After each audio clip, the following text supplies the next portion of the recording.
আজকে তোদের তড়িৎ প্রবাহ ওহমের সূত্র চ্যাপ্টারটা কিছুটা আলোচনা করছি। তাহলে এর আগে আমরা স্থির তড়িৎ নিয়ে আলোচনা করেছি, যেখানে আধান তার উৎপত্তিস্থলেই সীমাবদ্ধ ছিল, সেখানেই সেই ঘটনাগুলো সেটা স্থির তড়িৎ আলোচনার বিষয় ছিল। এখানে আধান যখন একটা বস্তু থেকে আর একটা বস্তুতে প্রবাহিত হয়, সেই যে ঘটনা সেটা কি বলা হয়? তড়িৎ প্রবাহ। তাহলে তড়িৎ প্রবাহ কখন হয়? না, জলের প্রবাহের সঙ্গে তড়িৎ প্রবাহের সম্পর্ক আছে একটা। ধর দুটো পাত্র, এই একটা পাত্র, দুটো পাত্র একটা নল দিয়ে ধর যোগ করা আছে, এবং দুটো পাত্রে ধর জলতলের যে উচ্চতার পার্থক্য থাকে, এটা ধর নিচের লেভেল। উচ্চতার পার্থক্য থাকলে কী হবে? উচ্চতার পার্থক্য থাকলেই জলের প্রবাহ হবে। কার থেকে হবে? এর থেকে এখানে। যেটা বেশি উঁচুতে আছে তার থেকে নিচুটাই যাবে। সে তাপের ক্ষেত্রেও দেখ, যেটা উচ্চ উষ্ণতায় আছে, উচ্চ উষ্ণতায় যে আছে তার থেকে কোথায় যাবে? যদি যোগ করি একটা পরিবাহী রড দিয়ে, তাহলে কার থেকে যাবে? নিম্ন উষ্ণতায়, নিম্ন উষ্ণতার বস্তু, নিম্ন উষ্ণতার বস্তুর সঙ্গে যাবে। তাহলে তড়িৎও সেরকম। অ্যাকচুয়ালি এখানে যেমন দেখ, যদি এই জলের প্রবাহটা কিন্তু জলের পরিমাণের উপর নির্ভর করবে না, নির্ভর করবে কার উপর? না, জলতলের উচ্চতার উপর। ঠিক একই রকম তড়িৎ প্রবাহটা আধানের পরিমাণের উপর নির্ভর করবে না, নির্ভর করবে কার উপর? বিভবের উপর। বুঝতে পেরেছি? তাহলে তড়িৎ প্রবাহের সংজ্ঞাটা কী হলো? না, কোনো পরিবাহীর মধ্য দিয়ে তড়িৎ আধানের প্রবাহকে বলা হয় তড়িৎ প্রবাহ। কোনো পরিবাহীর যে কোনো প্রস্থচ্ছেদের মধ্য দিয়ে প্রতি সেকেন্ডে যে পরিমাণ আধান প্রবাহিত হয় তাকেই বলা হবে তড়িৎ প্রবাহমাত্রা। তাহলে তড়িৎ প্রবাহমাত্রা I সমান প্রবাহমাত্রা, তড়িৎ প্রবাহমাত্রা, তড়িৎ প্রবাহ মাত্রা I সমান হবে আধানের পরিমাণ বাই হচ্ছে সময়। তাহলে তড়িৎ আধান কিউ বাই সময়, এটা টি। তাহলে তড়িৎ প্রবাহমাত্রা মৌলিক এককযুক্ত রাশি। তড়িৎ প্রবাহমাত্রা কিন্তু মৌলিক এককযুক্ত রাশি। বুঝতে পেরেছিস? তাহলে যদি আমরা খুব ক্ষুদ্র সময়ের ব্যাপারটা ভাবি, তখন আমরা I সমান কি বলতে পারবো? খুব ক্ষুদ্র সময় ধর ডিকিউ আধান যদি চাই, তাহলে আমরা বলতে পারবো I সমান, যে ডিটি সময়ে যে ডিকিউ আধান প্রবাহিত হয়, তাহলে আমরা বলতে পারবো I সমান ডিকিউ বাই ডিটি। তাহলে অর্থাৎ ডিকিউ সমান I ডিটি। তাহলে অর্থাৎ মোট কতখানা আধান প্রবাহিত হবে সেটা হবে কি? টি সময়ে কতখানা আধান প্রবাহিত? 0 to 2 ইন্টিগ্রেশন I ডিটি। বুঝতে পেরেছিস? তাহলে তড়িৎ প্রবাহের একক এসআই পদ্ধতিতে তড়িৎ প্রবাহের একক হচ্ছে অ্যাম্পিয়ার, কুলম্ব পার সেকেন্ড বা অ্যাম্পিয়ার। যদিও প্রবাহমাত্রা কিন্তু মৌলিক এককযুক্ত রাশি, এটা কিন্তু মাথার মধ্যে রাখবি। বুঝতে পেরেছিস? তড়িৎ প্রবাহের যে প্রচলিত দিক হচ্ছে ধনাত্মক। অ্যাকচুয়ালি তড়িৎ প্রবাহের প্রচলিত হচ্ছে ধনাত্মক আধানের প্রবাহ কোন দিক হচ্ছে সেটাই ধরা হয়, কিন্তু প্রকৃতপক্ষে পরিবাহীতে কিন্তু প্রবাহ ঘটে কার? মুক্ত ইলেকট্রনের। বুঝতে পেরেছিস? মুক্ত ইলেকট্রনের কিন্তু প্রবাহ ঘটে। তার মানে আমরা যদি একটু ডায়াগ্রাম আঁকি, তাহলে ধর এটা হচ্ছে উচ্চ বিভবযুক্ত বস্তু, উচ্চ বিভব, আর এটা ধর নিম্ন বিভব। তাহলে এখন এই দুটোকে যদি পরিবাহী তার দিয়ে যোগ করি, তাহলে ইলেকট্রনের প্রবাহ কোন দিক হবে? না, নিম্ন বিভব মানে তাতে ইলেকট্রন বেশি আছে, তাহলে ইলেকট্রনের প্রবাহ এইদিকে, ইলেকট্রনের প্রবাহের অভিমুখ হবে এইদিকে। আর তড়িৎ প্রবাহ কোন দিকে ধরা হবে? তাহলে তড়িৎ প্রবাহ অ্যাকচুয়ালি ইলেকট্রন ঋণাত্মক আধান এখান থেকে এইদিকে আসছে, তার মানে আমরা ধরতে পারবো কি ধনাত্মক আধান এই জায়গা থেকে এই জায়গায় আসছে, তাহলে এটা এটা তড়িৎ প্রবাহের অভিমুখ, এটা ধরা হচ্ছে তড়িৎ প্রবাহের অভিমুখ। বুঝতে পেরেছিস? তাহলে এখন এই তড়িৎ প্রবাহ কখন হয়? না, তড়িৎ প্রবাহ কিন্তু অ্যাকচুয়ালি একটা বদ্ধ বর্তনীতে হয়। মানে কন্টিনিউয়াস প্রবাহ পেতে গেলে ধর দুটো বস্তু, এ একটা বস্তু, এ একটা বস্তু, এটা ধর এ বস্তু যার বিভব ধরছি আমি VA, আর বি বস্তু যার বিভব ধরছি কত? VB। এটা যদি একটা পরিবাহী তার দিয়ে যোগ করি, তাহলে VA > VB হলে তড়িৎ প্রবাহ হবে এখান থেকে এই দিকে হবে। কিন্তু কতক্ষণ হবে? যতক্ষণ না এদের বিভব একই আসছে। তাহলে এই কিছু সময় পরে বিভব একই আসবে, আর প্রবাহ পাবো না তো। তাহলে প্রবাহটাকে যদি বজায় রাখতে হয় তাহলে কি করতে হবে? আমাকে বাইরে থেকে একটা শক্তি দিতে হবে। যে কি করবে না, একটা শক্তি দিতে হবে, যে কি করবে এই বিভব পার্থক্যটাকে বজায় রাখবে, অর্থাৎ এখানে বিভব পার্থক্য সৃষ্টি করে দিবে সে আমার। তাহলে অর্থাৎ এই যেন তড়িৎ চালনা করবে, তাহলে এইটাকেই বলা হয় তড়িৎ চালক বল। এই যে বাইরে থেকে যে শক্তিটা দিচ্ছি, তাহলে কোথায় তড়িৎ চালক? তাহলে তড়িৎ চালক বল হলো প্রকৃতপক্ষে কি এটা? শক্তি। বুঝতে পেরেছিস? কোথায় তড়িৎ চালক বল দেখা যাবে? তাহলে তড়িৎ বর্তনী দেখ, একটা তাহলে বদ্ধ বর্তনী তৈরি হয়েছে। দেখ এখানে তড়িৎ প্রবাহ এখানে এইদিকে হচ্ছে, আর এখানে একটা কি হচ্ছে? বাইরে থেকে একটা শক্তির রূপান্তর ঘটছে, একটা বদ্ধ তাহলে লুপ তৈরি হচ্ছে। তাহলে যার মধ্যে এই অংশে দেখ, এই অংশে কি হচ্ছে না তড়িৎ শক্তির রূপান্তর ঘটছে। কিভাবে? না অন্য শক্তি থেকে তড়িৎ শক্তি রূপান্তরিত হচ্ছে। আর এখানে কি ঘটছে না যেখানে বিভব প্রভেদ সৃষ্টি হচ্ছে সেখানে তড়িৎ শক্তি থেকে অন্য কোনো শক্তি রূপান্তর ঘটছে। তার মানে আমরা বলতে পারি তড়িৎ বর্তনী, তাহলে বদ্ধ তড়িৎ বর্তনীতে তড়িৎ প্রবাহ হয়, এটা একটা পয়েন্ট। আর কি বর্তনীর যে অংশ, এগুলো স্টার দিয়ে লিখছি, তাহলে বর্তনীর যে অংশে তড়িৎ শক্তি থেকে অন্য শক্তির রূপান্তর ঘটে সেখানে কি হবে না তড়িৎ শক্তি থেকে অন্য শক্তির রূপান্তর, সেখানে তড়িৎ চালক বল সৃষ্টি হয়। বুঝতে পেরেছিস? আর বর্তনীর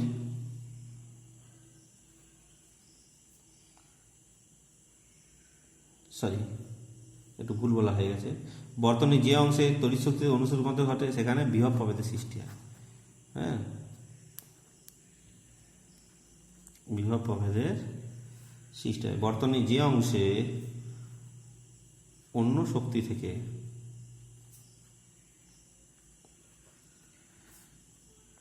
তড়িৎ শক্তির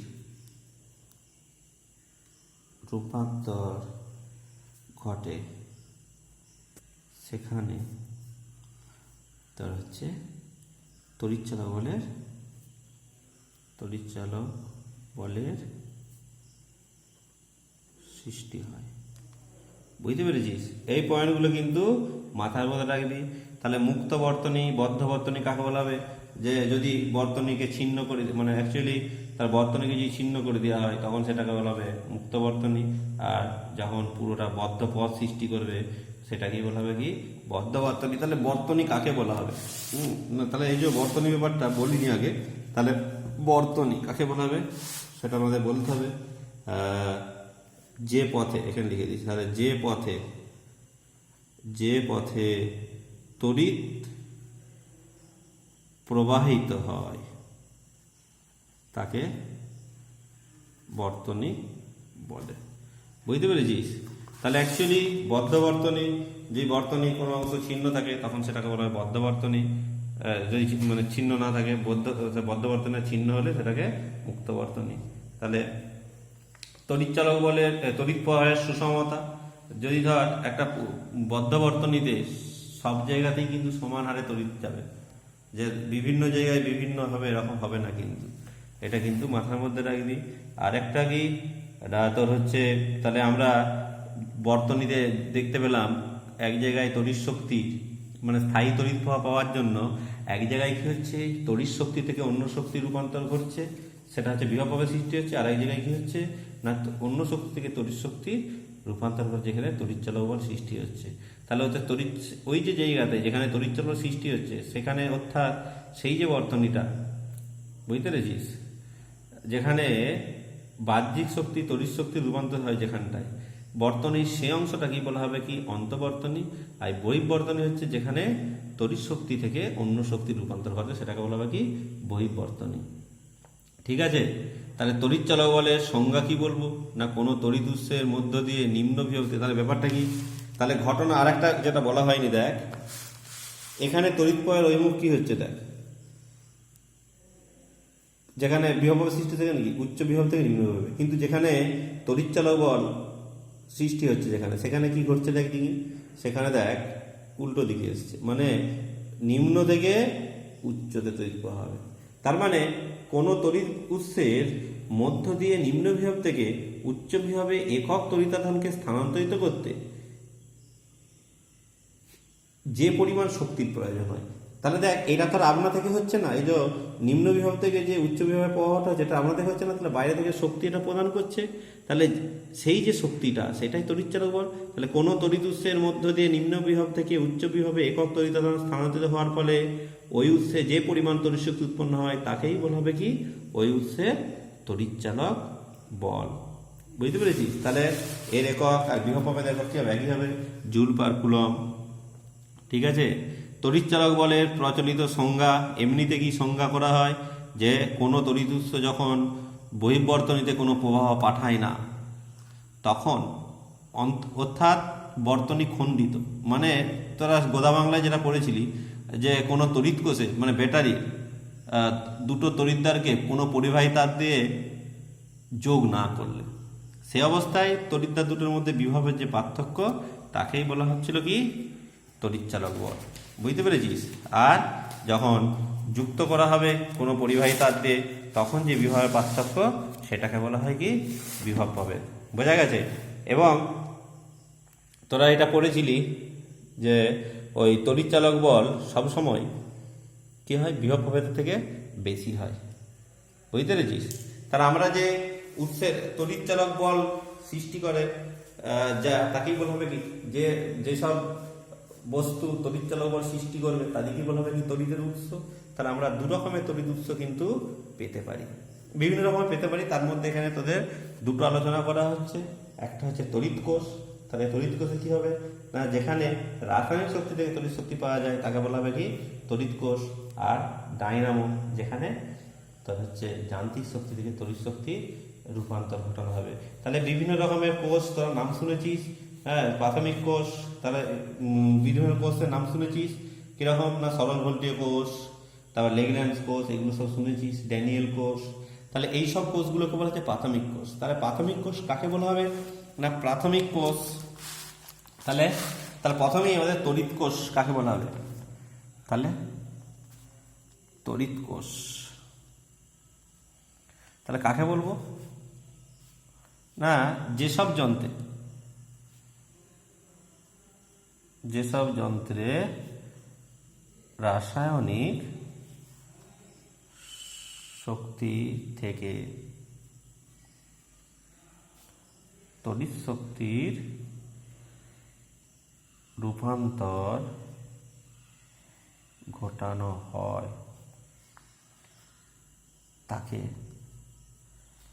তড়িৎ কোষ বলে। তাহলে এই তড়িৎ কোষকে দুটো শ্রেণীতে ভাগ করা যায়। তড়িৎ কোষকে আমরা দুটো শ্রেণীতে ভাগ করতে পারি, একটা হচ্ছে প্রাথমিক কোষ আর একটা হচ্ছে গৌণ কোষ। প্রাথমিক কোষ কাকে বলা হবে না যেই কোষকে একবার মাত্র ব্যবহার করা যাবে, মানে একবার ব্যবহার করে ফেলে দিতে হবে। ওই যে সরল ভোল্টীয় কোষ, লেগল্যান্ড কোষ, এইগুলো মানে অর্থাৎ পুনরায় কোষটাকে আমরা মানে চার্জ করতে পারবো না, অর্থাৎ আহিত করতে পারবো না।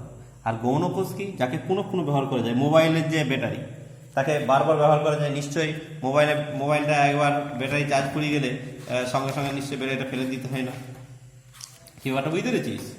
তাহলে এই যে গৌণ কোষ এটাকে বলা হচ্ছে কি গৌণ কোষ বা সঞ্চয়ক কোষ।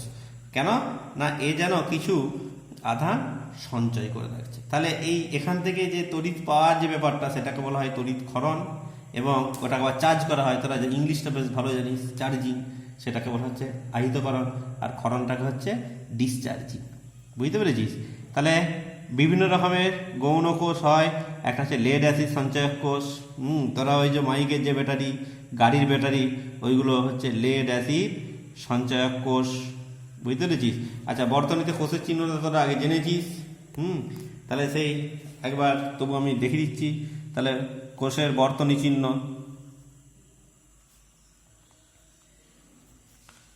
কোষের বর্তনী চিহ্ন হচ্ছে এটা, দুটো ঠ্যাং। ছোট ঠ্যাংটা হচ্ছে নেগেটিভ, বড় ঠ্যাংটা কি পজিটিভ। এটা কিন্তু বর্তনীর চিহ্ন, এটা মনে রাখবি। তাহলে যেটা কথাটা আলোচনা হতে হতে রয়ে গেল, তাহলে এই লেড অ্যাসিড সঞ্চয়ক কোষ কী করে তৈরি করা হয়? না, এখানে জাবরি আকারে তড়িৎদ্বারগুলো নেওয়া হয়। জাবরি মানে ভেন্টিলেটারে যেমন করা হয়, এরকম জাবরি আকারে, বুঝলি তো, তড়িৎদ্বারগুলো নেওয়া হয়। দুরকম, দুটো তড়িৎদ্বার, সবই দুটোই জাবরি আকারে। এবং এই জাবরিগুলো মানে ফাঁপা, তো ওই জাবরিগুলো পূরণ করা হয় একটা হচ্ছে নরম স্পঞ্জি লেড, নরম লেড দিয়ে একটা, আর একটা কি না লেড অক্সাইড দিয়ে পূর্ণ করা হয়ে থাকে। বুঝতে পেরেছিস? তাহলে ওখানে কি হবে না, এবং ওই দুটোকে, ওই তড়িৎদ্বার দুটোকে লঘু সালফিউরিক অ্যাসিডের দ্রবণে ওটাকে ডুবানো থাকে। এখানে কী হবে, বিক্রিয়া করে অ্যাকচুয়ালি লেডটাও কিসে পরিণত হবে, লেড সালফেটে, আর হচ্ছে লেড অক্সাইডটাও লেড সালফেটে পরিণত হয়।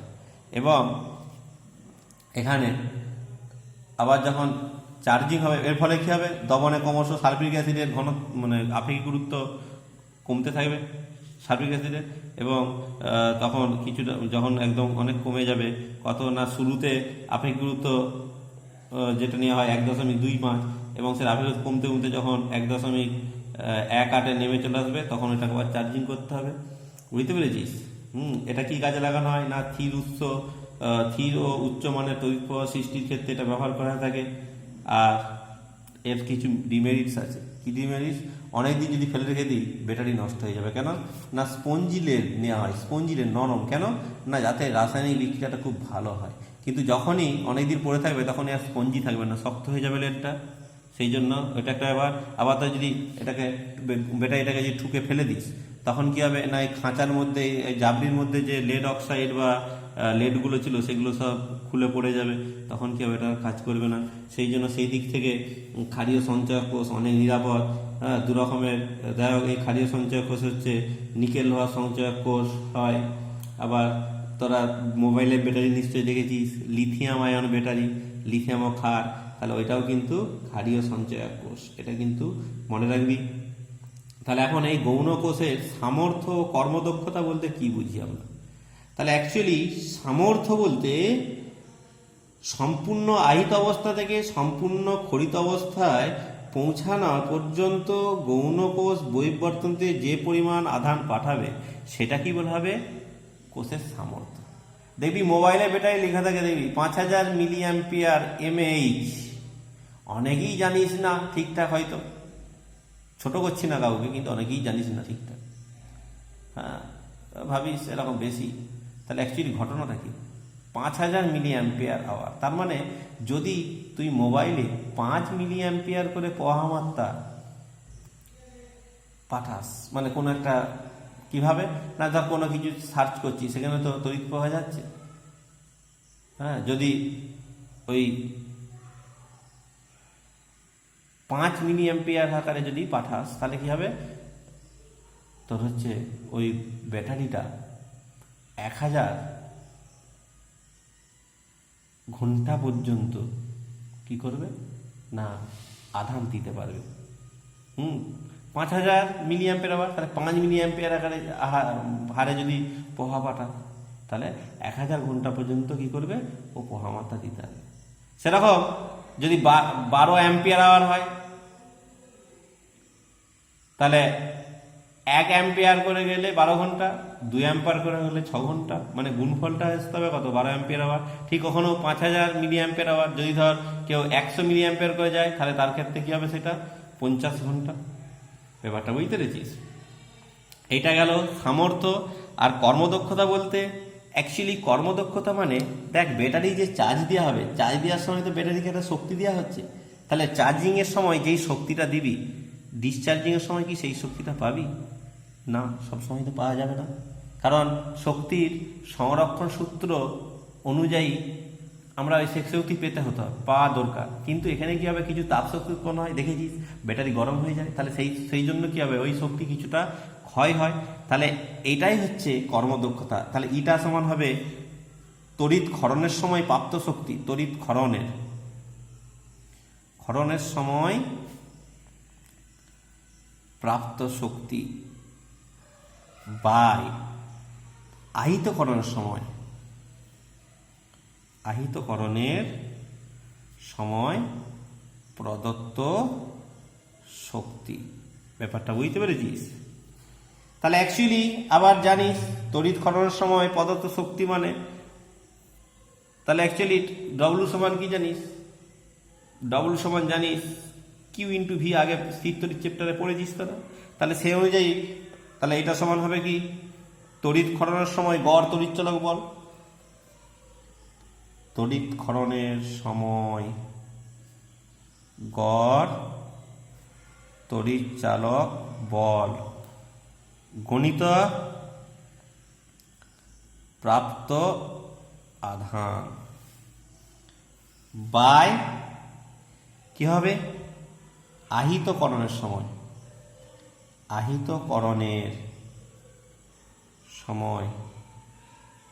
গড় তড়িৎচালক বল গণিত প্রদত্ত আধান। ব্যাপারটা বুঝতে পেরেছিস? তাহলে এটা সমান তাহলে তড়িৎ ক্ষরণের সময়, তাহলে তড়িৎ ক্ষরণের সময় গড় তড়িৎ চালক বল বাই আহিতকরণের সময় গড় তড়িৎ চালক বল গণিত। দেখ এই যে বলবি যে স্যার যা আধান তো ধ্বংস হবে না, এটা জানিস তোরা, তাহলে বলি প্রাপ্ত আধান আর প্রদত্ত আধান কি করে আলাদা হতে পারে? হ্যাঁ হবে, কারণ কিছু তো তড়িৎ মোক্ষম হয়ে যাচ্ছে। তুই তো যেই আধানটা দিচ্ছিস ব্যাটারি তো সেই আধান দেবে না, কারণ সে ওই যে তার কিছু আধান কি হচ্ছে সেখানে তড়িৎ মোক্ষম হতে পারে, বা সেখানে তোর ওই কিছু আধান সেখানে ওই যে তাপ শক্তি রূপান্তর কারণে ওখানে প্রবাহ কিছু এখন নষ্ট হতে পারে। তাহলে এই কারণে প্রাপ্ত আধান আর প্রদত্ত আধান কিন্তু সমান হবে না, বুঝতে পেরেছিস? ওই জন্য প্রাপ্ত আধান আর প্রদত্ত আধানের যে অনুপাত, এটাকে বলা হবে অ্যাম্পিয়ার ঘন্টা সামর্থ্য, অ্যাম্পিয়ার ঘন্টা সামর্থ্য। বুঝতে পেরেছিস? এটা কিন্তু মাথার মধ্যে রাখবি, ঠিক আছে? তাহলে এটা আমরা কার ক্ষেত্রে পেলাম, গৌণ কোষের